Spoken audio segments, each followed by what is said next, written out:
हमारा यूनिवर्स इतना बड़ा है कि उसमें ट्रिलियंस गैलेक्सीज एग्जिस्ट करती हैं और हर गैलेक्सी में 100 बिलियन से ज्यादा स्टार्स हैं। हर स्टार के पास प्लैनेट्स होने के हाई चांसेस हैं। अगर हम सिर्फ मिल्की वे गैलेक्सी की बात करें तो इसमें ही 300 मिलियन अर्थ लाइक प्लैनेट हैं। ऐसे में ये सोचना कि सिर्फ अर्थ पर ही लाइफ एग्जिस्ट करती है ये थोड़ा अनबिलीवेबल लगता है। पर अब सवाल उठता है कि हम आज तक किसी भी एडवांस सिविलाइजेशन से क्यों नहीं मिले। किसी भी प्लेनेट पर लाइफ की एग्जिस्टेंस के लिए कुछ बेसिक कंडीशंस की जरूरत होती है।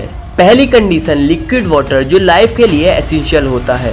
वाटर एक यूनिवर्सल सॉल्वेंट है जो केमिकल रिएक्शन को सपोर्ट करता है। दूसरी कंडीशन सूटेबल टेम्परेचर है, या फिर हम कहें कि प्लेनेट का हैबिटेबल जोन।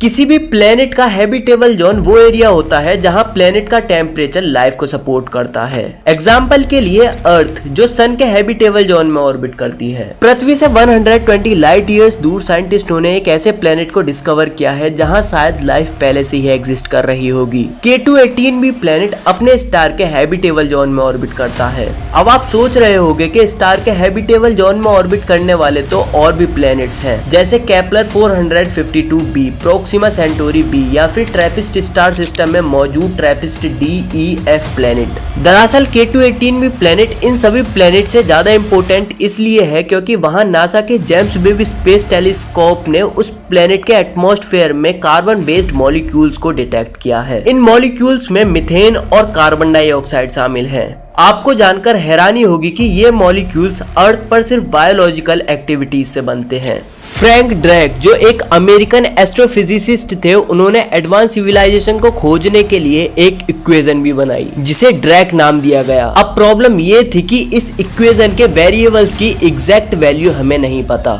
इसलिए कुछ साइंटिस्टों के हिसाब से 1000 ऑफ एडवांस सिविलाइजेशंस यूनिवर्स में एग्जिस्ट करती हैं और कुछ साइंटिस्टों के हिसाब से हम पूरे यूनिवर्स में अकेले हैं। इसके अलावा साल 2003 में निक बूस्ट्रॉम के द्वारा पब्लिश की गई सिमुलेशन थ्योरी के अकॉर्डिंग स्टार्स, प्लैनेट्स और हम ह्यूमंस एडवांस सिविलाइजेशन के कंप्यूटर सिमुलेशन का एक पार्ट हो सकते हैं, जो एक गेम में कैरेक्टर प्ले कर रहे हैं।